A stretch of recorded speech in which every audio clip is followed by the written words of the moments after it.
سلام، امیدوارم حالتون خوب باشه. اومدیم با معرفی بهترین فیلم ها به زبان فارسی. LMDB.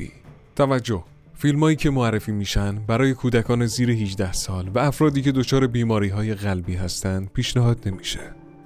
تو این قسمت قراره 5 تا از فیلم‌های ترسناک دنیا رو براتون معرفی کنم و امیدوارم از آدرنالین خالص لذت ببرید.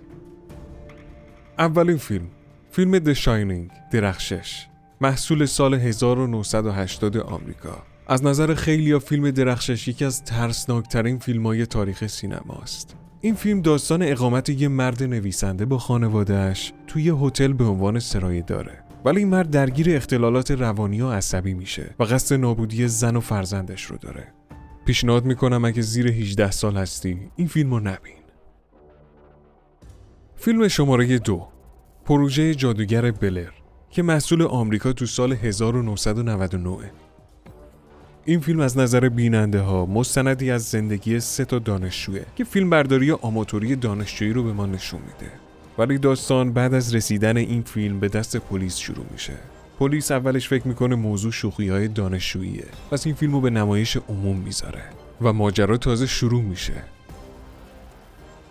فیلم شماره 3، فیلم احضار یا The Conjuring که اولین سریش تو سال 2013 تو آمریکا اکران میشه. این فیلم نقل مکان یه خانواده با 5 دختر به یه خانه بزرگ و قدیمی در یه روستای دورافتاده رو به تصویر میکشه که تو اولین ورودشون به خونه سگشون حاضر نمیشه بره داخل. بعد از مدتی متوجه میشن که این خونه با یه قدرت ناشناخته کنترل میشه. مادر خانواده به 2 متخصص اتفاقای ناشناخته و عجیب الخلقه مراجعه میکنه و متوجه میشه درگیر ترسناکترین و خوفناکترین داستان زندگیشونن. فیلم شماره 4، فیلم شاتر، ساخت تایلند که یکی از ترسناکترین فیلم هاست و لطفاً تنها نبینید این فیلم رو. داستان این فیلم درباره 2 زوج جوان به نامهای جین و تون هست که در یک جشن بعد از نوشیدن مقدار زیادی مشروب و سپس با رانندگی در حال مستی با یه ماشین دیگه تصادف میکنن و از ترس دستگیر شدن راننده اتومبیل دیگر رو که یه دختر زخمی در حال مردن بوده رو رها میکنن و پا به فرار میذارن. بعد از مدتی جین متوجه میشه تصویر دختری که رها کردن به صورت یه سایه سفید در پس زمینه تمام عکسایی که دوست پسرش از اونا گرفته وجود داره. اگه ناراحتی قلبی دارید از دیدن این فیلم خودداری کنید.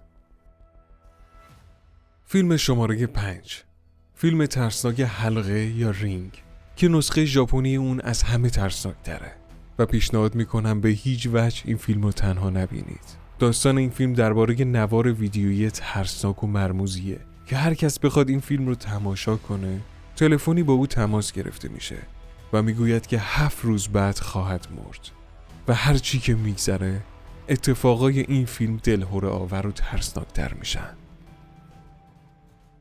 ممنونم که تا الان کنار ما بودید. با لایک و سابسکرایب از چنل ما حمایت کنید تا براتون بهترین ویدیوها رو بسازیم. LMDB